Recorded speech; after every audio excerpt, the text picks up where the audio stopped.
You are listening to Fantha Tracks. Because of the following special program, Wonder Woman and the Incredible Hulk will not be presented this evening.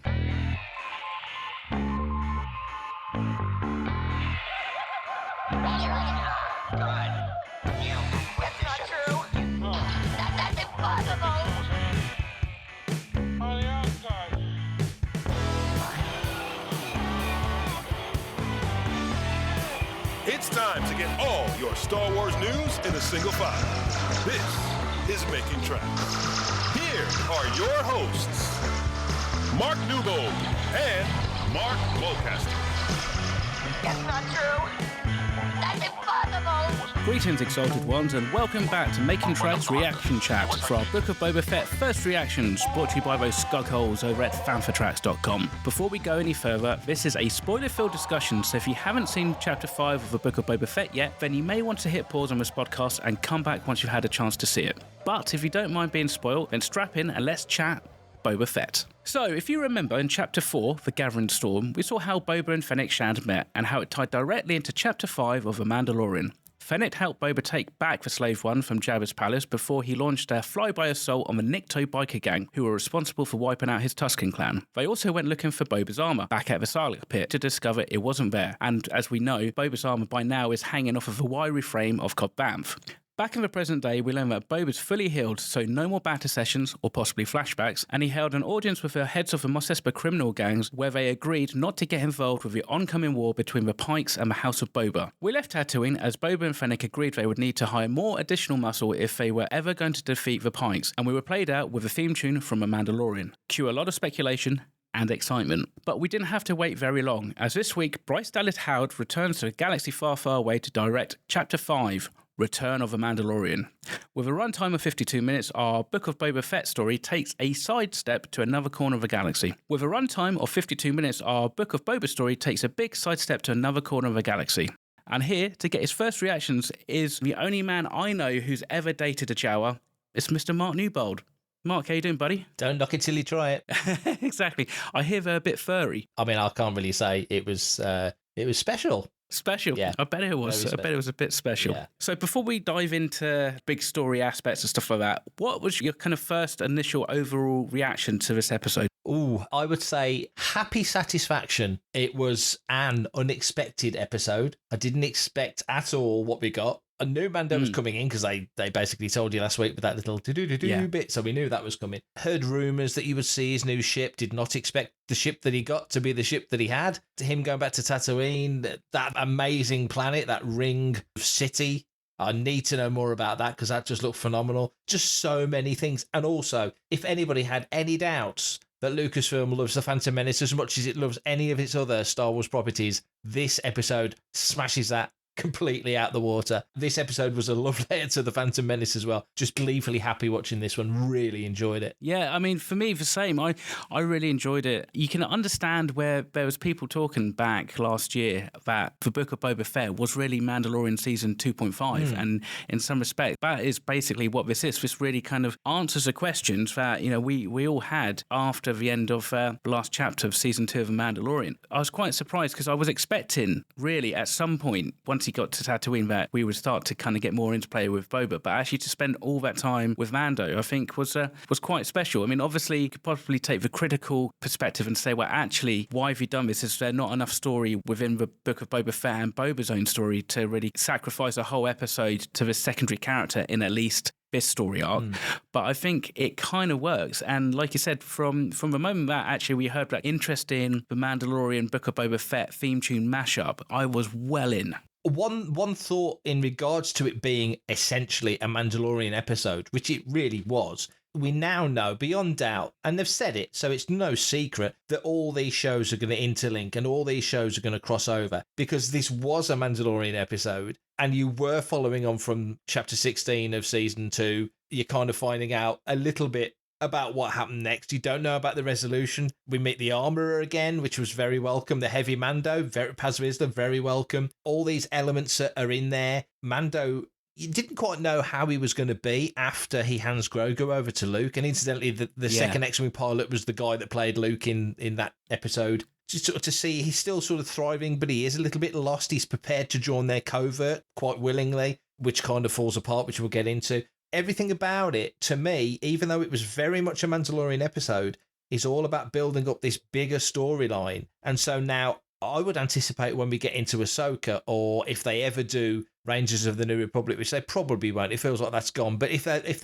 there's other stuff, it feels like this could become a common occurrence. Yeah, you're watching the Book of Boba Fett, but all this other stuff is very important to it and all folds in. I mean, we love The Mandalorian, so it was an easy episode to love, but it gave us a lot of answers that we didn't really think we'd get so soon. Yeah, and I think maybe also part of that is quite a good decision in that actually we have all these answers really now to a lot of our questions. So it means that, if we weren't to have this episode in such a way and literally we're just have an episode with Boba and Fennec and then Mando rocks up halfway through with the Darksaber and everything else, and we've got all those questions like, how did he travel there? He's still got the Darksaber. Why has he still got the Darksaber? And all these other things that actually, because they spent the time with Mando in this episode, it's kind of now probably out of the way, so we can now get back and focus on the Boba Fett story in greater detail, which I think is not necessarily a bad thing. Hello, my name is Aidan Cook, and you're listening to Fantha Tracks. Let's be fair. As entrances go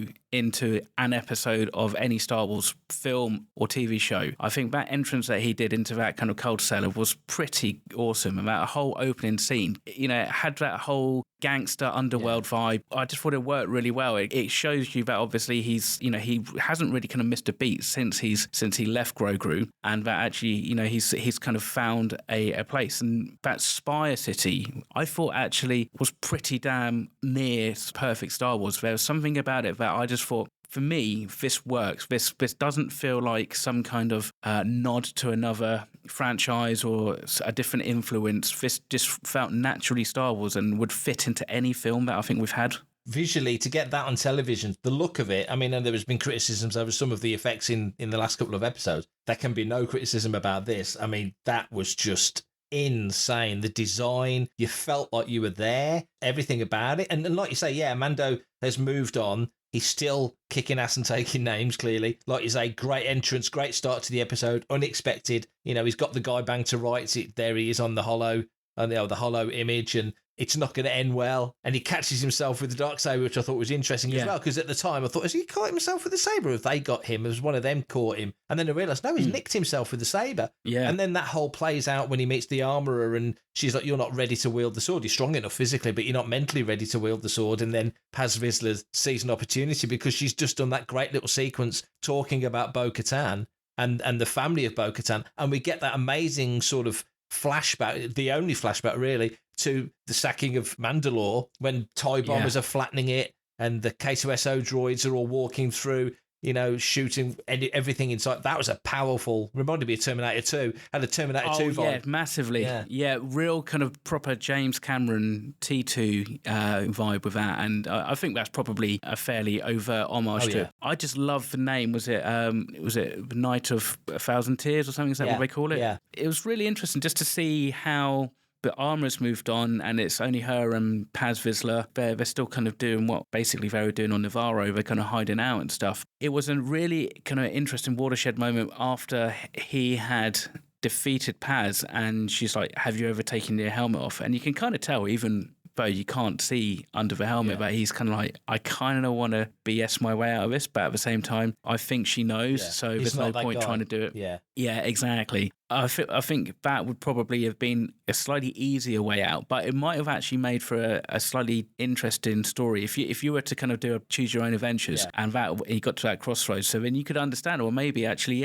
if he had lied and stayed with the armorer, then maybe, he could have reunified with Mandalorian on some description, but, he's clearly still kind of like hung up on, seeing Grogu, so he kind of has different, responsibilities, and also I don't quite know why he wants to see Grogu. I mean, is it just a case of he's missing him? I mean, I thought the whole purpose was for him to hand over Grogu to his quote-unquote people, so to a Jedi, so he could go off and fulfill his own destiny. So, on a slightly Jedi level, a little bit selfish to then maybe forego your own people's responsibilities and potentially kind of go off to hunt for Grogu. Is that possibly where we're going to go in season 3 of The Mandalorian, in like the hunt for Grogu? Possibly. I mean, it felt to me, the way the armourer was talking to him, she's got a way of talking, but the way she was talking to him felt to me like he wasn't worthy. I mean, she clearly didn't like the fact he had the Darksaber. And there was a lot of things that where, like the spear, Beskar's made for armor, not for weapons, because you could kill a Mandalorian with that Beskar spear sort of thing. That felt like something she'd almost made up in the moment. That didn't ring true. It just felt there was a side to what she was saying to him. Yeah, there was definitely something like some veiled threat or something there. Be interesting to go back and look at that episode of Rebels where you see Sabine with the Darksaber, because I think a lot of that, the whole notion of like, you've got to be strong, but you've got to be mentally strong, is come from what I think Kanan was telling her as well. So I'd be interested to see how the parallels are with what they brought over into Book of Boba Fett with that. So you've got to be centered in yourself before you can not only use this weapon but affect people's destinies by using it. Because like when he's swinging it like it's a 20 kilo like sledgehammer. It's kind of like brutal. Going back to that whole opening scene, that's probably one of the most violent bits of action we've seen in The Mandalorian and the Book of Boba Fett. People getting decapitated and cut in half, and I thought it was wicked. I did not expect him to literally chop the guy in half. And then you see the blade ignite and he obviously takes his head off. That was full on. And initially in that fight, he's trying to deflect and he is sort of pushing them away. But pretty quickly he realises they're coming at him with sledgehammers and machetes and choppers and stuff. So he's not going to last long if he doesn't get physical. He says it, walk away, my quarrel's not with you. He doesn't really want to get into it. But I think also partly that's, I don't want to get into it because I might get hurt. And he does get hurt by his own weapon. And they're shooting at him. The Beskar can take so much of it. It was definitely full on. I'm Gareth Edwards, and you're listening to Fantha Tracks Radio. He's a foundling, and there's lots of foundlings. Grogu was a foundling, so he's the kindred spirit, and clearly that's their connection, is they're both essentially foundlings. To the armourer, especially when Paz Vizsla sort of makes that statement about, well, I'm of the family that forged the Darksaber. That belongs to me. I'm going to challenge for it. And the armourer's like, straight away, do you accept the challenge? Do you want to do this? Because she kind of knows Mando's not really up to it in that moment. But he manages to fight his way through it and get the best of him in the end. And then just as he's about to finish Vizsla, which presumably that's the end game of a contest like that, she's like, halt. It just felt like there was other things going on there. I don't think he was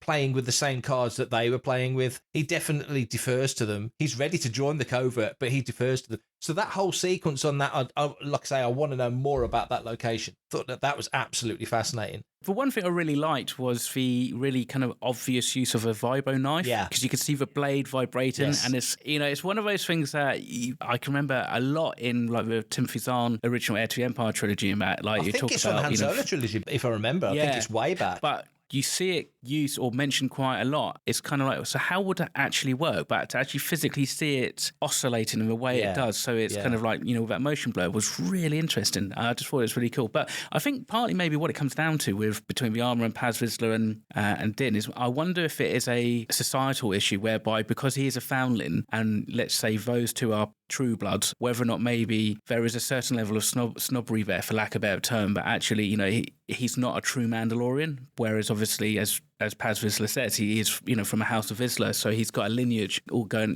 dating all the way back. So I wonder if there's something there, and you could imagine potentially from a PR optics perspective, having somebody like Paz Vizsla unite the Mandalorians with the Darksaber is probably a stronger message than some random dude who's just a foundling. She said it, you are no longer a Mandalorian. She's made the decision, he's out. She's told him very clearly. And he just sort of lowers his head and walks off, doesn't say anything, just walks off. But yeah, and then obviously we get that really interesting scene where he kind of basically makes his way, onto a public Star Cruiser to head to Tatooine. If we're going to be critical about anything on this episode, I think that little scene with him and the RX, was it RX-3 droid, I guess, I'm surprised as to how many there are floating around the galaxy. You don't see them for years and years and years, and suddenly Mando and Book of Boba Fett seem to be full of them. But that whole kind of little scene with him kind of like having to take all his weapons out and stuff just felt a little bit long. I mean, I don't know if that's some kind of foreshadowing, like this might come back to play later on, i.e. he gets back on another public cruiser, he takes all his weapons off and stuff, and then he gets caught short or somebody nicks his armor or his weapons and stuff. It seemed like for a gag, a little bit too much emphasis was placed on it. Yeah, it was. I mean, we've seen that gag done before, haven't we, with guys who've got, multiple weapons and knives. It's like Rambo goes to an airport sort of thing. It was fine. It was fine how it was done. But yeah, you're right. It was a long episode and it needed that. There's a lot of story to fit in. So I'm glad it was as long as it was.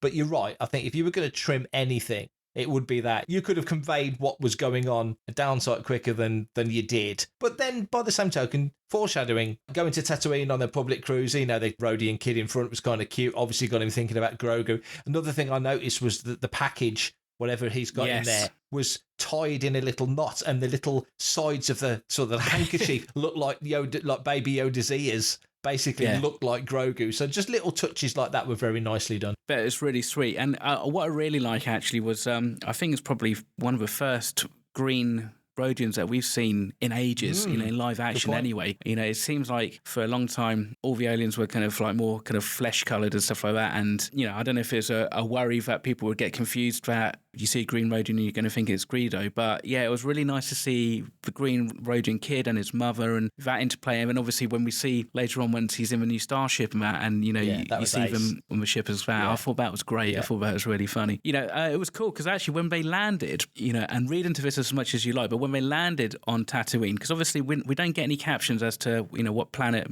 we're on or anything like that. Because obviously they used those crutches from the Ralph McQuarrie concept, which we see on Jakku. I was like, has he ended up on Jakku? Then obviously you get the announcement, oh, welcome to Mos Eisley. It's like, okay, fair enough. Okay, point taken. I just thought that was cool because, again, it's one of those things that I don't think we've actually seen those outside of Book of Boba Fett in any other films. I mean, we've seen those because I think we saw one or two of them way, way, way over distance in the previous episode as well. So it was just, it's nice how they're kind of adding these like extra touches just to kind of create a bigger, more interesting kind of Tatooine. Yeah, I think you saw something Tatooine. I think you saw something similar on Navarro, if I remember, but definitely, I think McQuarrie did it for Return of the Jedi. Yeah, it was a nice touch, but I kind of thought it's the same ship that the Pikes seem to have taken. I was expecting them to have some kind of issue on the ship, some kind of scuffle or something, some kind of beef to kind of maybe kind of set things up, but it didn't appear so. And we didn't see it. I don't think we saw any of them actually when he when he deboarded and stuff like that. But it was a very similar ship. I thought it was interesting that the Pikes used that ship when they arrived in Tatooine. I thought it was like, if anybody was going to arrive on, their own gunship or their own, vessel, it's going to be probably a load of Pikes. Again, it goes to show actually how rare it is to actually have your, to own your own starship. Yeah, that's like, true. Of certain size. Yeah, exactly. And speaking of starships, we know he's lost the Razor Crest, obviously. He's looking for a new ship. He wants another Razor Crest. One interesting point. The model of vehicle is called Razor Crest, like the Millennium Falcon is a Y3-1300 and a Fire Spray is the model of ship. It's not a specific name. So that was interesting, him wanting another Razor Crest. And she's like, why do you want one of them? They're boring. I've got something far better. And then that N1 comes out, which was just glorious and just so cool to see that ship. I love that sequence. I mean, okay, another little sort of A-team repairing the ship type sequence, which is always fun. And a little bit of interplay. For everything in one location, daily news, reviews, interviews, podcasts, video, and social media feeds, bookmark FanthaTracks.com for Star Wars news 24/7, 365.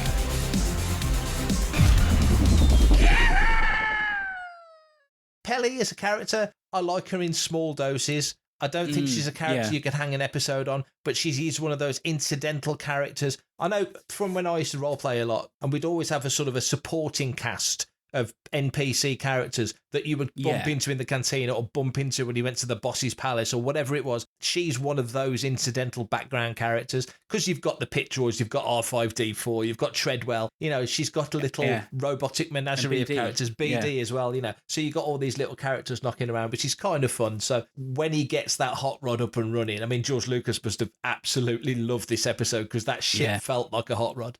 Yeah, it really did. I mean, what was really quite clever was when, it was covered up and I was like, is she trying to sell him a pod racer? I thought it was General Grievous's ship. Oh, really? Yeah. Interesting. Yeah. So, because again, potentially, that's a ship that maybe Obi-Wan took to land on Tatooine. I will die on that hill. I'm certain that's going to happen. Okay. But yeah, coming back to Peli, I know what you mean. There's points in this episode where I kind of felt like Amy Sedaris, who plays Peli, was almost like she was just reciting portions of sections out of like the Wikipedia when she's talking about the N1. It just didn't feel very natural. And then there's other bits where actually, when she's talking Jaoese or Jawa, I don't know what the term is for the Jawa language, but some of that stuff was really quite funny. And so you kind of wonder if there's points where Bryce Dallas has kind of let her go off script a little bit and improvise, and other points where, she's kind of said, no, you kind of got to nail this. But you are right. In smaller doses and, and again, second episode in a row where we've basically had, somebody on a rat hunt around their local kind of area. And that, you had Boba chasing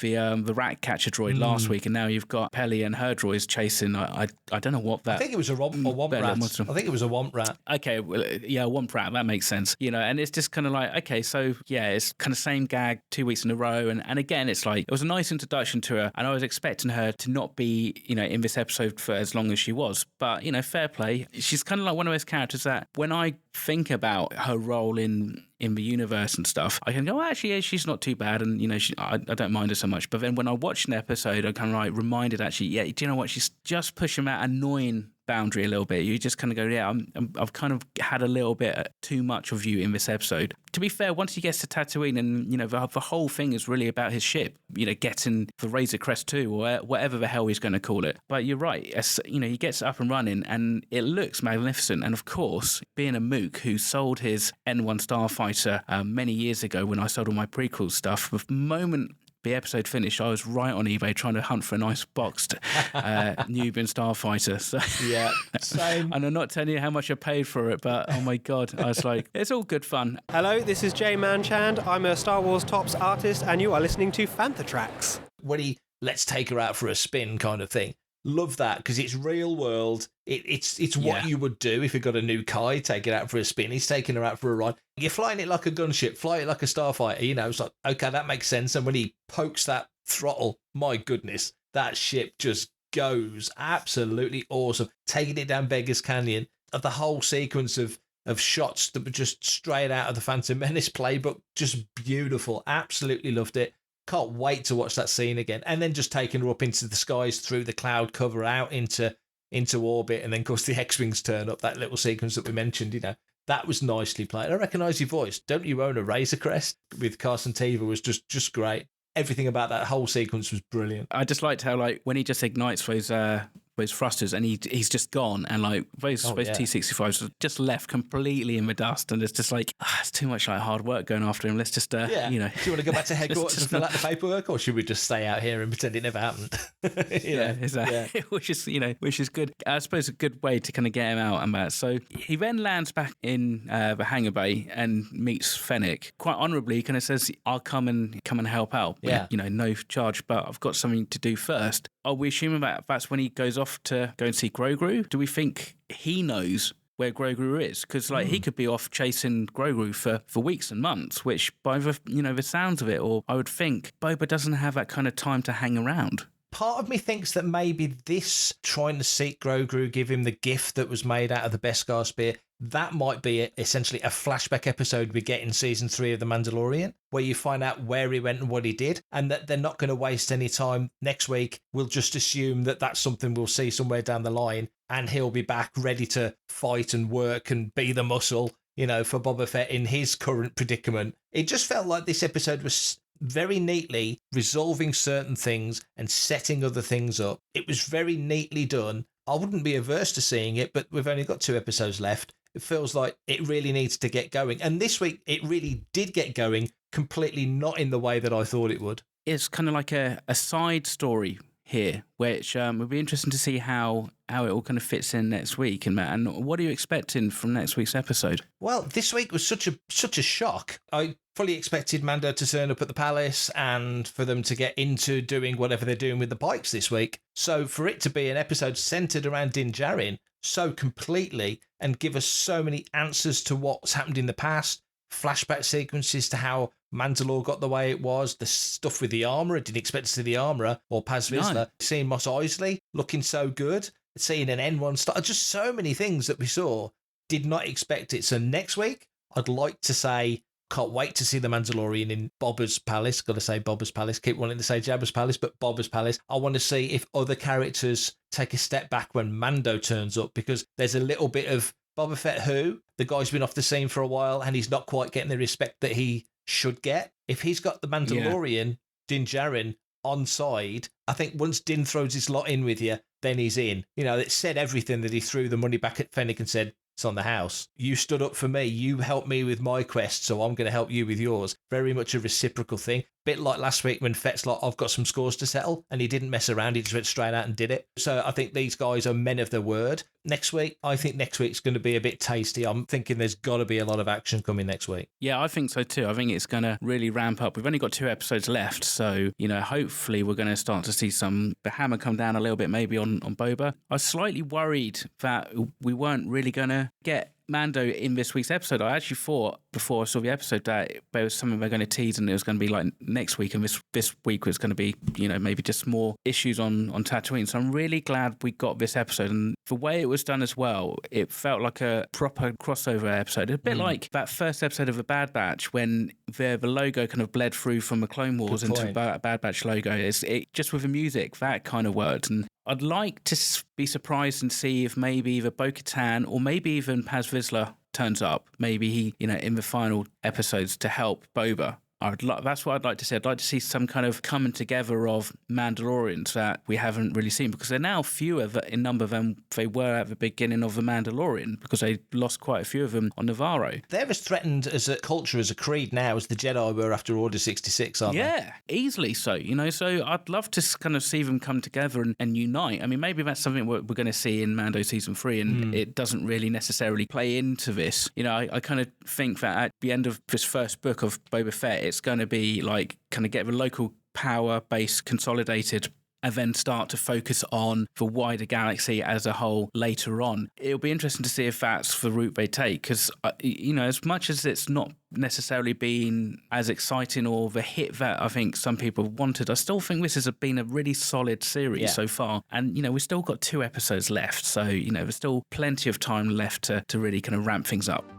Let's wrap this up. How could people send in a listener's question for next week's episode of Making Tracks? That's a very good question. We do, but we always want more. But if you want to be a part of the action and stay updated on all the latest Star Wars news, visit fanthatracks.com or check out the free Fanthatracks app through the App Store to follow us on your mobile device. You can reach out to us, this is very relevant, and send in those listeners' questions by emailing radio@fanthatracks.com. Comment, like and share on any of our social media feeds at Fanthatracks, and be sure to subscribe, leave a review, preferably a 5-star one, on Amazon Music, Audible, Apple Podcasts, Google Podcasts, Spotify, or your podcatcher or smart speaker of choice. And as always, thanks to James Temple for composing the Fanthatracks intro, Anna O'Brien for our Making Tracks opening music, and Mark Daniel and Vanessa Marshall for our voiceovers. And that is me done for this episode. Brilliant. And of course, you can get in touch with me on Instagram, and if you really want to, on Twitter. I am at @mmulcaster. And of course, the other one, Mark Newbold, he is at @prefect_timing on Twitter and on Instagram. And he spends a lot of time on Twitter, so hurl your abuse his way. But until next week, or until the next episode of Making Tracks, whenever that comes, which will be soon, I hope everybody stays safe, takes care, takes their vitamins, eats their vegetables, gets vaccinated or boosted, and of course, may the force be with you all. Coming up next on Fanthatracks Radio, it's another episode of Making Tracks.